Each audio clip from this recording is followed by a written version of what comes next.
Hey everybody, it's Mike Sherwood and welcome to my YouTube channel, Don't Waste Your Life, where we remind you to be present, to be happy, and to be thankful. This video is going to be about the top tips on how to have an effective 2022. Every year people set new goals and objectives as like a New Year's resolution, and then they really wonder why they don't achieve anything. So my goal is to set up a process to be effective in your new year and to achieve the results you want.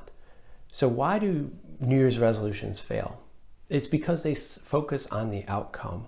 They focus on an end result rather than a process and setting smaller but more measurable goals and achievable goals, realistic goals that can be achieved in a certain time frame. So if you had, hey, I want to lose 40 pounds. 40 pounds is a lot of weight to lose over even over a year. That's a lot of weight. And so you have to set up a realistic time frame and set smaller achievable goals. So before we get into that, let's talk through the areas that I want to focus on how to achieve results in your 2022. So the first thing I want you to do at the beginning of the year is just to assess, to see where you're at. There's this life assessment tool out there by Darren Hardy that I really like. It looks like a giant circle, and around that giant circle are these different groupings, for life, for work, for spiritual, for your health. When you look at those, you basically rate a score on how effective or how you're doing in those different areas. I will put in a link up above on how to get to those. What I would do is I would find a tool like that and first take an assessment to be able to see where you're at. So first thing in the assessment is to see where you're at. Number two is to figure out areas where you're doing well. You want to continue the momentum because you could already be doing a great job in some of those other areas, and you just need to find a way to continue to move that momentum forward. And so you really need to understand what those are. The other thing that I would say you got to do is when you're thinking about the areas you want to improve upon, you need to set realistic goals, which we'll talk about. So the next area we'll talk about planning and accountability. So planning, now that you have the assessment set up and you kind of know where you would like to go, now you need to plan for that. And so you need to set up smaller achievable goals or medium-sized goals that are going to allow you to be successful. So for example, you wanted to get healthy. Well, you would set a longer term goal, maybe to lose 40 pounds as we kind of mentioned, but you need to set smaller achievable goals inside of that are going to be things that you can work towards to have success on a week-to-week basis or a smaller basis. So then that way momentum is not lost and you don't lose momentum because you get frustrated because the results are slowing. So you need to plan for that. And so the other thing I would say in this plan accountability area is to also find somebody that can help you to be accountable. So whether that's a buddy or whether that's a workout buddy or somebody that they can hold you accountable to getting better results in those areas. So that is one of the things I would say to do. The next area is around action and habits. So action is actually doing this stuff. So one of the things I like that Darren Hardy has in his book, The Compound Effect, that we are just all collections of behaviors, choices, and habits. And I think that's so true because if you think about it, your daily habits are really what drive you on an almost unconscious level. And you can just kind of do those without even thinking about it. So for example, one of my unconscious habits is to go to Starbucks. I waste a lot of money at Starbucks, but I love my coffee. So that's what I'm saying. There's a lot of those kinds of habits that have been formed, good or bad.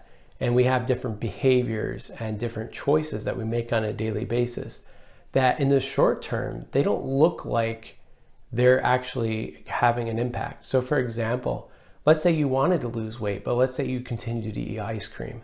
Well, those little choices over time, number one, it could become a habit and then you just continue to do that. Number two, those choices are compounding over time. So the compound effect and they create momentum. And again, this could be good or bad. So that's why action, just moving this forward and understanding that is very important. And so what I would say here, you need to figure out the top 3 things that you're going to do on a daily basis and review those throughout the day. I think I actually talked about this in another video or an upcoming video where on a daily basis, I put the top 3 things I'm trying to achieve for that day. I review that at the end of the day. And then if I have overall larger goals I'm trying to accomplish, then what I would do is I make sure at least 2 of those are those goals that I'm trying to accomplish on a daily basis. And so the last area that I would say that we need to focus on is reviewing. So on a weekly basis, you need to have a review process. It needs to be scheduled in your calendar, because what gets scheduled gets done. You need to put it in your calendar where you have a weekly time to reflect. And this can be just simple meditation. Some people meditate or write journals in order to review how they're doing. Other people, they actually go through and they look at the weekly top 3 things that they're trying to achieve on a daily basis. So the key questions I would say that you're trying to answer here for yourself is, what were the key things that you learned from this week that went positive? And what were the key things from this week that went negative or that could have done better? It's basically like almost like a debrief session. So you need to understand what you're successful at doing and what you're not successful at doing. So again, these 4 steps that I was talking through is to assess and understand where you're at.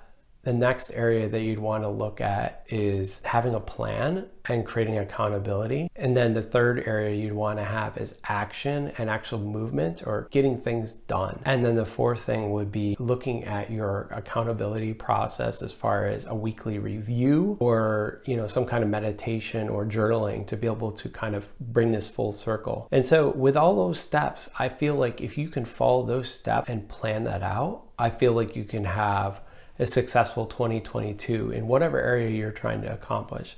So I'll give you a couple areas that I'm working on. For example, one area is I'm trying to continue to maintain my health and my weight. So for me, I'm pretty happy where I'm at health-wise, but I would like to maintain it. One thing I would say is it's much easier to maintain than it is to build from scratch. So for example, let's say you wanted to get into shape and you're trying to work out 7 days a week, and you're doing that for 2 hours. You could do that for maybe a couple weeks without burning out. But after a while, it would just become too much, and then you would slow down. What I would say is instead is maybe you do start with 7 days a week, but then shortly after, like a week or two, you need to go down to 5 days a week at a couple hours, like an hour a day. And then you keep dropping, because the idea is that once you build the momentum, you should be able to work out less, but carry the results and keep it moving forward. And so as I, kind of reflect on my health and how I've done doing badminton and doing other stuff, I've done a pretty good job of staying in shape. Can I get lower? Can I, maintain my weight better? Yes, of course. But the thing is I understand that every day it's going to be a grind and it's part of the process. So another area I'm trying to get better in is just being able to control my emotions and being more present in the moment. And again, this is one of our pillars here, is being present. It's very hard, and not letting emotions cloud your judgment and make it difficult for you to process where things are going. That's one of the things I know I struggle with on a daily basis. And so that's one of the things I will be focusing on. What I'm actually going to do is I'm going to create action steps to how I would achieve that, how I'd reflect on that, and how I'd work through that on a weekly basis. So if you have goals that you're trying to achieve in 2022 and you'd like to share them, to have somebody to hold you accountable, or just want to share, I would love to hear from you. So again, if you're not subscribed, and make sure to down here, get you to click on the subscribe button. Love to have you share some of your comments, share some of your experience. We'll go from there.